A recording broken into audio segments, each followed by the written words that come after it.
Hello, welcome to the ESPC show, and as ever, it's Paul and it's... Megan. Hello. Hello. Nice to see you. Yeah, nice to see you. We are back with a different type of episode today. We are back with our first ever new build property episode. Yeah, we've had Homes for Scotland in, which is the membership organisation for new builds, but it was the first time we've had anyone in really hands-on talking about new build, and it was really interesting. Yeah, really interesting. We cover things about what a part exchange is, how new build homes are much more energy efficient, as well as... Guarantees, warranties, yes, exactly. What you might get included in a new build, and that thing for the sink that we can't remember the name of. Yeah. Well, you have to listen now to find out what that is. There's the cliffhanger. So without further ado, here's the episode. Welcome to the ESPC show. This is our new build episode. Prosecco free. We were talking about getting some Prosecco on the table to loosen up the conversation, but we've decided to refrain just for now. But yeah, if we could maybe get you both to introduce yourselves first, that'd be all right, and we'll start with your good self. Thank you. I'm Hazel Davies, Sales and Marketing Director for Cruden Homes. Welcome, Hazel. And thank you for having me. I am Kim Newbigging, Regional Sales Manager for Cala Homes Scotland. Great, okay. Bit of a first for us. I don't think we've done a new build episode. No, we haven't. This is our very first time. First for us as well. Yeah, won't be the last. Yeah, absolutely. So I guess just to kick us off, we were wondering what are the advantages of buying a new build home in Scotland compared to an older property? Hazel, I'll let you kick us off. Where do you begin? There are so many. I think one of the major advantages is that comparative to the resale market, it's very easy to navigate your way around new build. Of course, first thing is our properties are fixed price, so there isn't the kind of offers over element for people to work their way around. But also, I think just the vast array of choice that people have, be that in kind of where the development's located, what kind of plot or property size they're looking for. Type of kitchen that you might have in it. Exactly, that kind of thing. There really is something for everyone. So I'd say they're my top two. And of course the blank canvas element as well, an opportunity to personalise something that no one else has previously put a stamp on. Mm-hmm. Yeah, absolutely. Kim, I don't know if you got anything to add to that? I think one of the kind of other aspects of that is that there's actually new home sales consultants that are there to lead the clients through the whole process.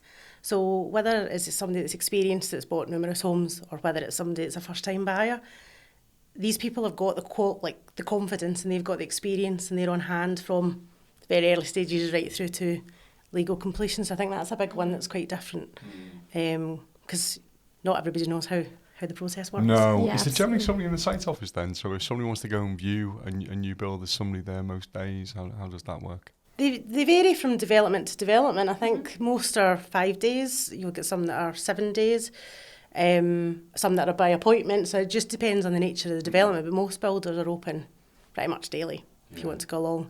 And it's usually 2 to 3 to a sales team that can actually demonstrate the kind of features of that. Yeah. Do you get to look around by yourself, or do you go around with the...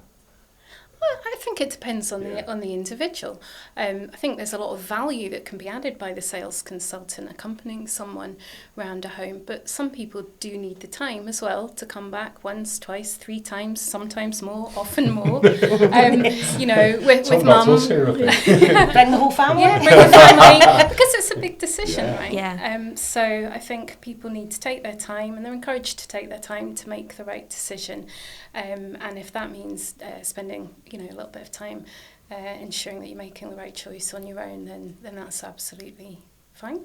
And I guess that's another difference that between buying a new build and an older property is you don't get that opportunity sometimes to go back as many times as you want to view the property. Exactly, yeah. And I think also you get a bit of an insight in those viewings and those visits to the development about the other kind of people that are maybe buying there. And again, that's quite unique to new build, isn't it? So yeah, that's a good point. Most people don't associate new build with a great community, because they think of them as being brand new estates, maybe lacking a bit of identity. And in actual fact, it couldn't be further from the truth, because usually a lot of investment's gone into making sure there's, lovely communal shared landscaping and amenities, but also And I speak as someone who bought a new build home themselves. When you move in, you're moving in with people who are generally at a very similar life stage, all moving in at a similar time.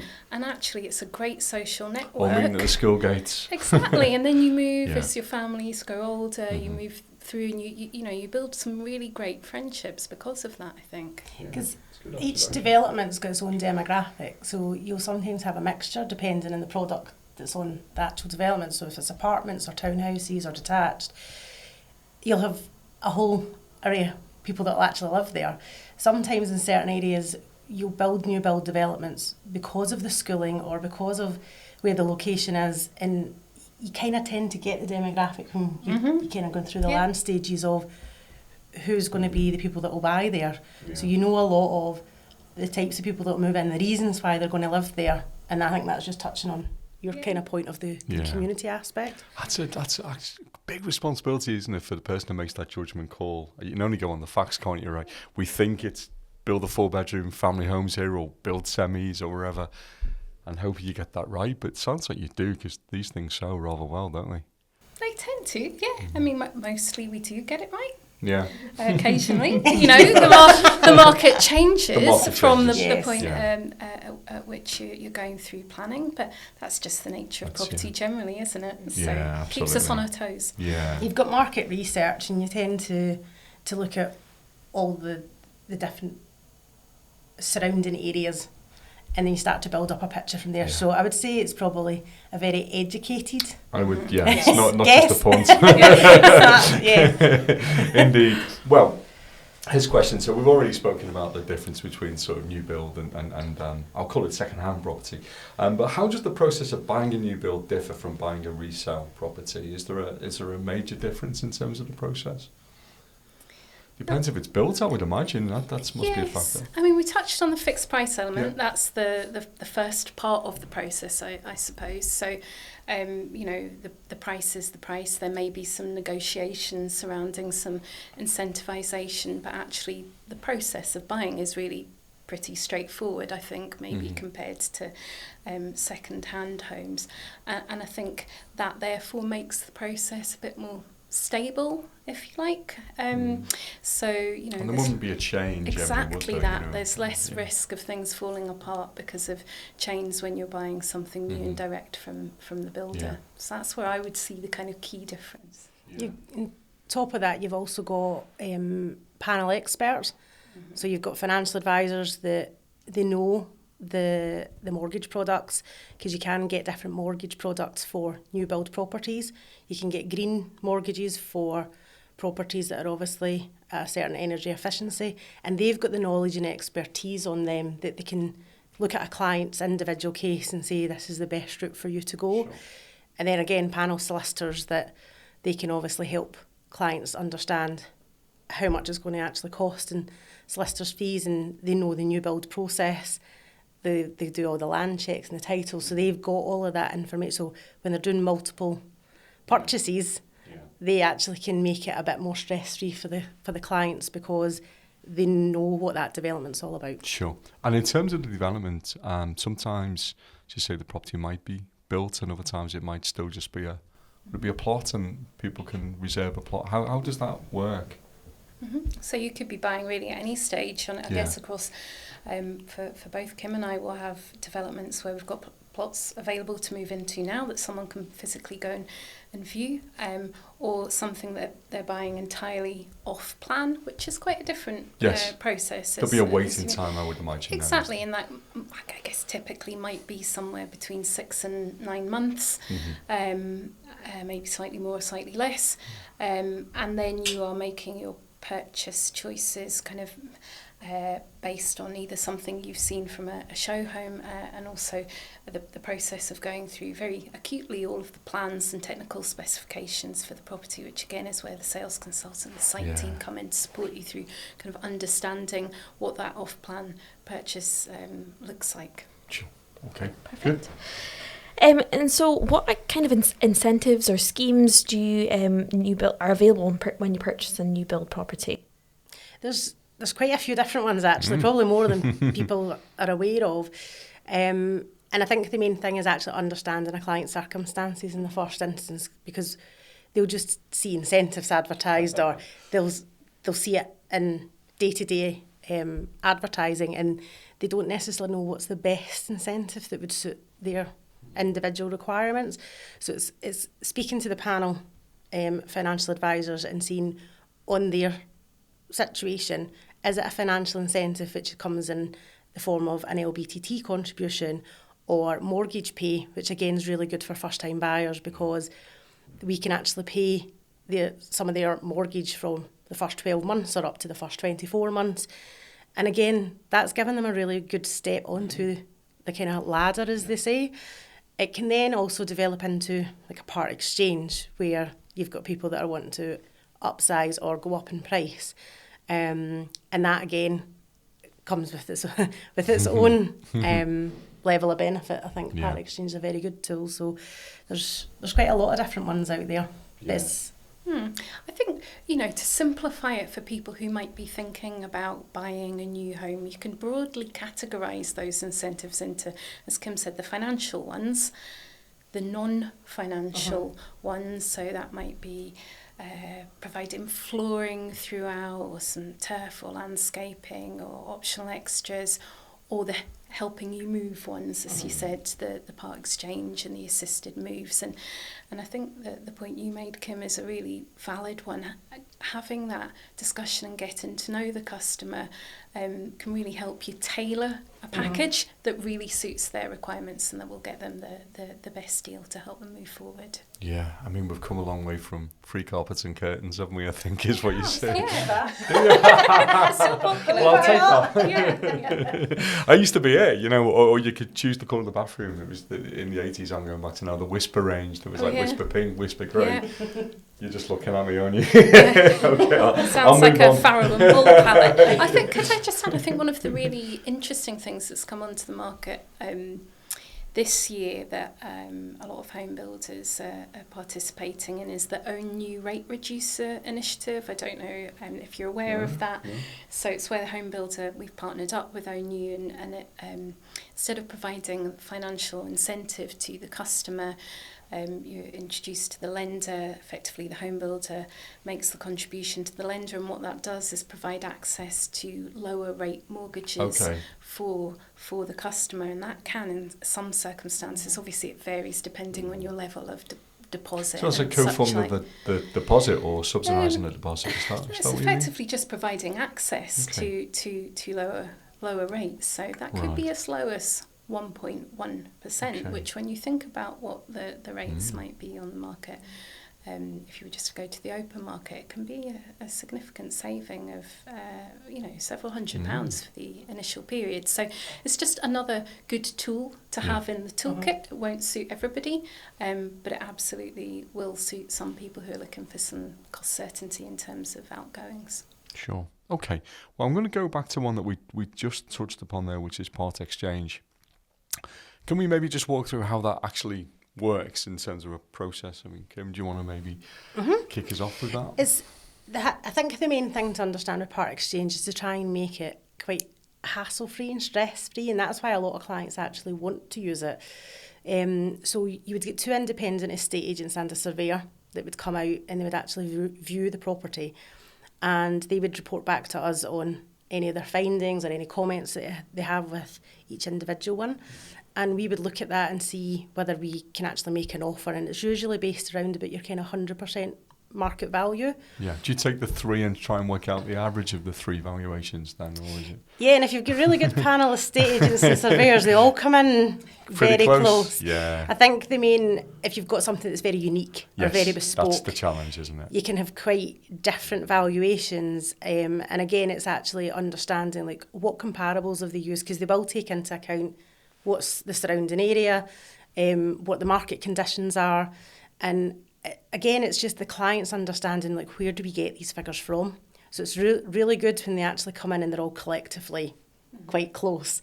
And then we would make an offer to the customers, and they get to remain in their own home until legal completion. So they actually would come in, basically, in effect, take the keys off us for their new house and hand the keys back for their You old made property. that sound so simple, Kim. It actually is. I think there's a misconception that with part exchange that you're going to offer lower than market value, and that unless there's some peculiarity or concern about the property, that really generally isn't the case. It's a very effective and stress-free and transparent process and way to get a guaranteed buyer for your home. And as you said, the benefit of being able to stay where you are until your new home is ready to go is significant. You avoid the cost of storage or renting somewhere, etc. So it's a super tool, and one I think that anyone should consider if your property meets the criteria, because obviously it's suitable for upsizing. Yes, only. so there's certain, Yeah, it's usually, we work to usually around a 30% differential. Sure.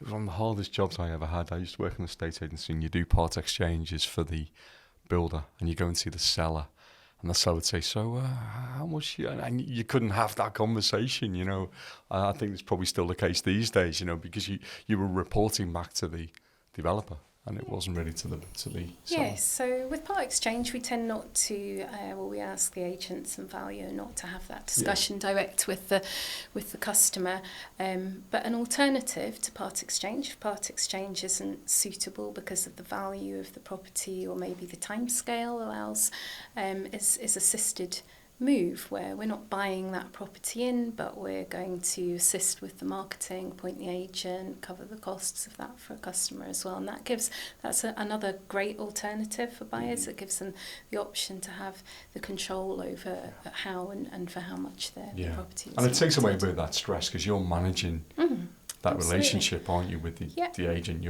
Yeah, and that's what all of these initiatives are designed for at the end of the day, is just to make the process a bit more straightforward and stress-free to wherever you're going next. I think the hardest part is when the market conditions are right on the brink of change.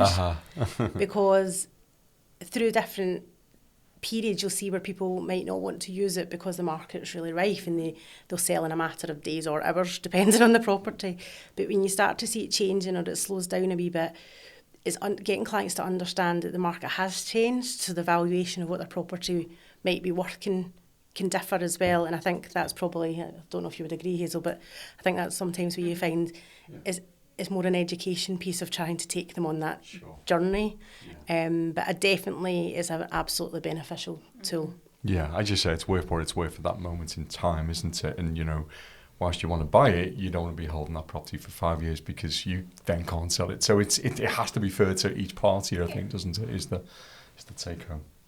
Absolutely. So again, to go back to something we kind of already touched on, what is included when you buy a new build? Are there customisation options, and are there any extra costs that you can incur when buying a new build? I'm going to get my Whisper Pink bathroom out of this. Funnily enough, the Whisper Pink and the avocado suite probably on the list of options. It's due a revival. Storage heaters are coming back. I think it varies, obviously, development to development and home builder to home builder, but generally speaking, you're going to have everything that you need when you complete on your property. So you're going to have your brand new appliances, and you may have flooring and turf, as we discussed before. It will really depend, I suppose, some of those aspects, what's been negotiated in terms of the incentives, and I think how there is a good level of customisation available for people, both through sort of standard choices, through their kitchen colours, worktops, tiles, etc. And then also if they want to add upgrades as well from a menu of weird and wonderful things sometimes, then they absolutely have the possibility to do that as well, depending of course when they purchase in the build programme. Sure. Give me one weird and wonderful thing that you can upgrade then. A popular one on some of our developments is the incinerator. Oh, wow. You've got me on that. What was Yeah, so it's like a gobbling device that like you fit in a the blender kitchen, that sits in your sink. and it takes waste. So quite an right. American thing, Yeah. I feel. So yeah, Incinerator's my favourite. Sounds like a kind of weapon of destruction. That's going in the trailer. Yeah.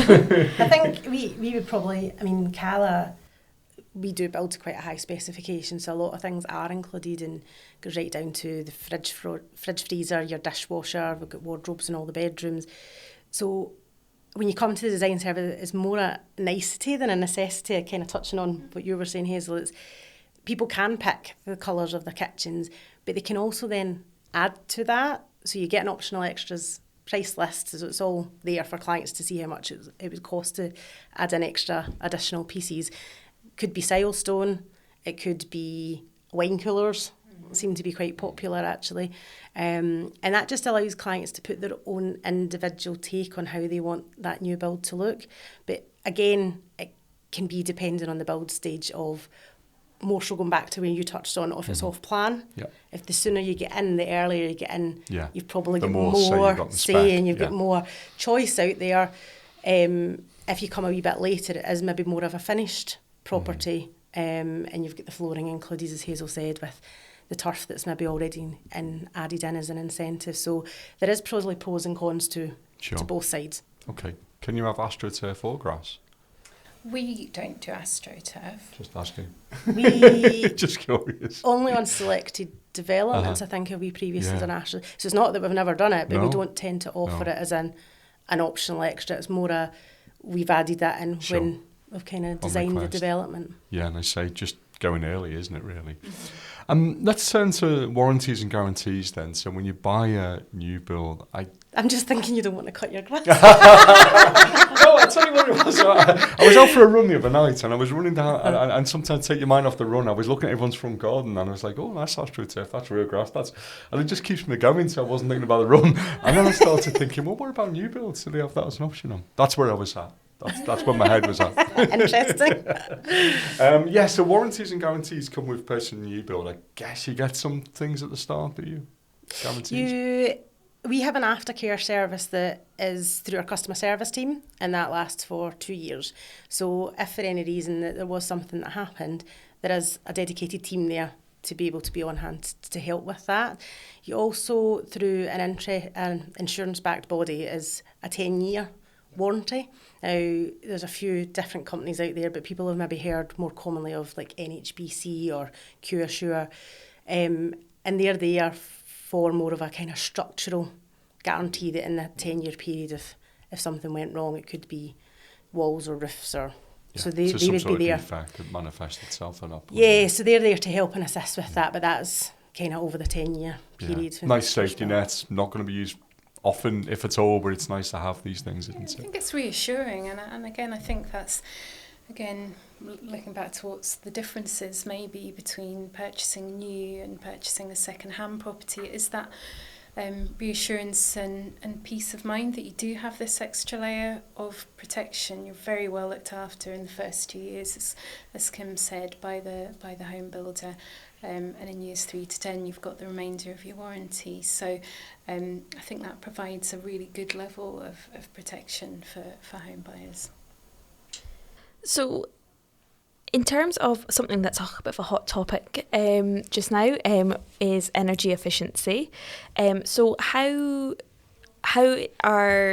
do new builds approach that kind of energy efficiency? How can they be as energy efficient as possible?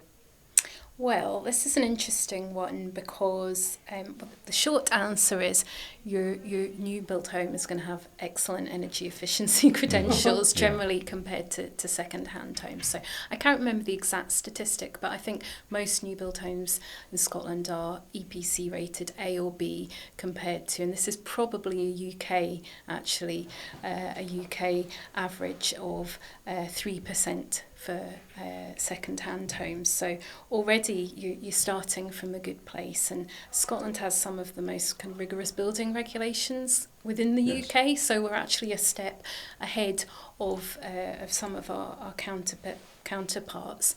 So you're going to have excellent insulation, you're going to have very well performing glazing, and as we move towards more kind of carbon reduction, as will be required by building regulations as we move forward, that's where we're starting to see some developments already carrying. It's very commonplace to see photovoltaic solar panels. You see more and more of that on home properties. But also, we've now delivered some developments with ground source heat pumps, and with air source heat pumps and some district heating solutions as well. So I think if you're thinking about a new build, you can be pretty confident that it is going to offer you excellent energy efficiency credentials. Mm-hmm.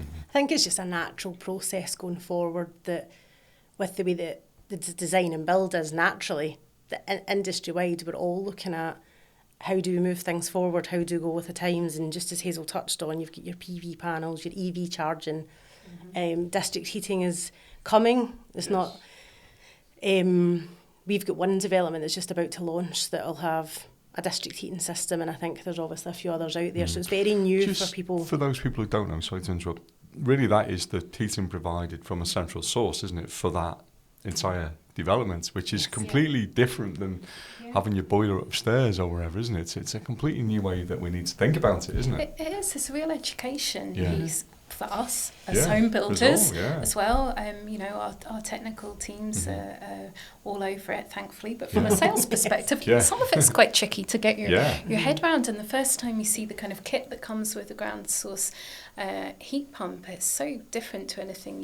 you've seen before. So the education is important both for us and for the prospective customers, because things like the rate at which things heat up, the size of radiators, all of these aspects are changing from what we've been used to for years and years. Definitely, and I think that we've had many on the show talk about retrofitting and the challenges around that, but certainly when they'll all say with ground source and air source, there's a fabric first approach. You have to get the fabric right. Well, with a new build, that's a given, because you've insulated it, it's been built that way, so that already gives you a head start in many ways. And Kim, you touched earlier on green mortgages, which is really relevant on this point as well, as that you're quite possibly going to lock yourself in a great mortgage as well if you're buying a new build, because it will have a good EPC rating.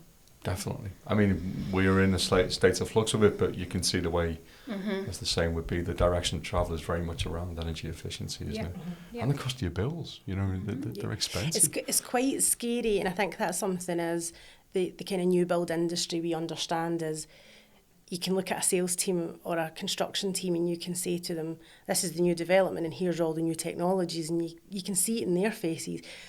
What people that are buying into that understand is that the individuals that are going to take them on this journey have been trained and they've got experience in how the heating systems work or how the new technology works, along with assistance from our technical team. So it's making sure that if you're buying second hand, you don't necessarily have somebody to turn to. And I think it is that reassurance that we're there as a company to help and support people and try and help them understand their way through this, because it's challenging for everyone. I think that's a really valid point, actually, Kim. You talk about the support that's there when you move into a new home, which you don't get necessarily when you're buying a second-hand home. I mean, actually, the amount of work and effort that goes into providing, taking the customer on the journey, but also providing everything that they need in terms of the homeowner guide, which is usually now by way of a portal or an online application, or how-to videos and things like this. You're not going to be moving in and searching YouTube at midnight because you can't find out how to reset the boiler. All of this information will be at your fingertips. Yeah, I do. I mean, there's a lot of talk at the moment about sort of reform of the buying and selling process and the prospect of property logbooks in the future for second-hand homes. Because at the moment, as you say, it's probably stuff just left in a drawer, but it would be nice if it was all in one place and digital so it can be accessed. So we'll see. Absolutely.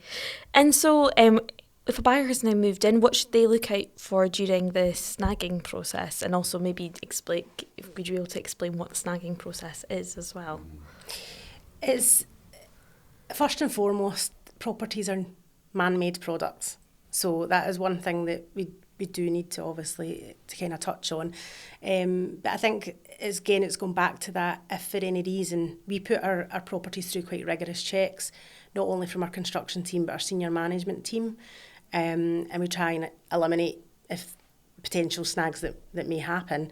But if for any reason something did occur, then that's where you've got the aftercare team to help and assist with that in the unforeseen circumstance that something would go wrong. Yeah, but you will. I mean, it's natural. You'd see things like plaster shrinkage. There'll be cracks. There'll be just things that happen. There's certain things within tolerance that even if you think about NHBC, for instance, that they kind of do quite a lot of our developments. They don't just come in at the end and say, here's your 10-year warranty. Mm-hmm. They come in and they'll go through it at all different build stages. So they've seen the house before the foundation's been poured. They've seen it before the walls go up. So they actually can see that kind of whole process from start to finish. And that's when they would then obviously put their kind of certificate on it and say, we're going to back this house, we've seen it. Yeah. And they'd only do that on the basis that they think, actually, this looks like it's a... they're not there to lose money, are they, on the insurance? They feel pretty confident about that build. Yeah, and I think, the point you make about it being a man-made product is 100% right. We can strive for excellence, but not perfection. There's many multiple trades and people and components involved in delivering these new homes. But equally, we absolutely recognise that only when you've been living in your home for a period of time will some of those potential niggles come to light. The first time you've had a bath or a shower and, opened every door, switched on every light, etc. And we encourage everyone to do that, and that's exactly what the team are there to support you through. If you do identify anything, and it usually is something very small and niggly rather than anything significant, then it gets dealt with, and you've got all of that protection we spoke about previously to ensure that you move on swiftly and enjoy living in your new home. Okay. Final question then from me would be around first-time buyers. If they're looking to buy a new build, any advice for a first-time buyer? Any schemes for first-time buyers or anything? Sorry. We're always a champion of first-time buyers. We like to ask, don't we? We love a first-time buyer as well, don't we, Kit? We all do. There's nothing specific to first-time buyers, right now in terms of the initiatives. But all of the initiatives that we've spoken to, including the rate reducer, are available to first-time buyers and home movers. What I would say, my one piece of advice would be come in and speak to us, because we've spoken about having the panels of experts and the sales team that can really guide you through in a very non-pressurised situation about what your route to home ownership might look like, and so that starts just with a conversation, and we're here to help. I think we couldn't put it any better myself. I think what people don't understand is it's probably more affordable than they think. Mm-hmm. And I think it's actually quite a scary idea for people. I've been there myself when I was a first time buyer.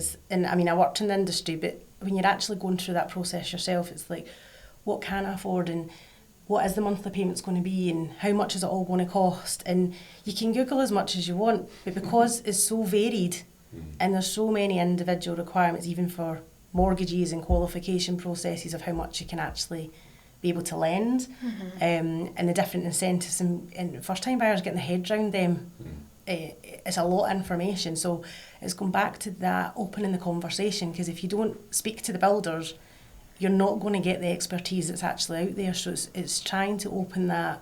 A lot of people sit behind keyboards and screens and look at everything on the website, and it's just getting back to the good old pick up the phone and come and ask. Yeah. Because they're there to help. That's exactly what their job is that they're there to help and give direction and put you in touch with the right people. So I couldn't second that more. Yeah.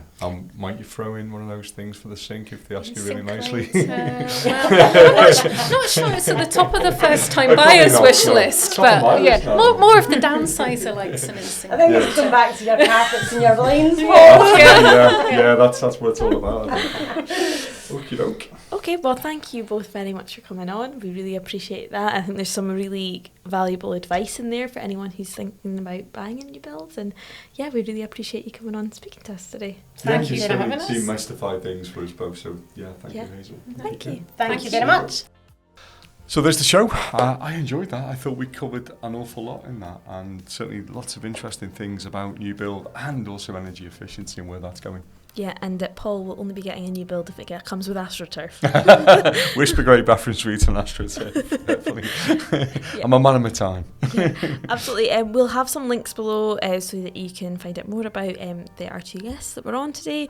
And otherwise, you can see us in the same place next week. We've not got many episodes left of the season. What's that episode? We are on Series 4? Series 3. Series 3.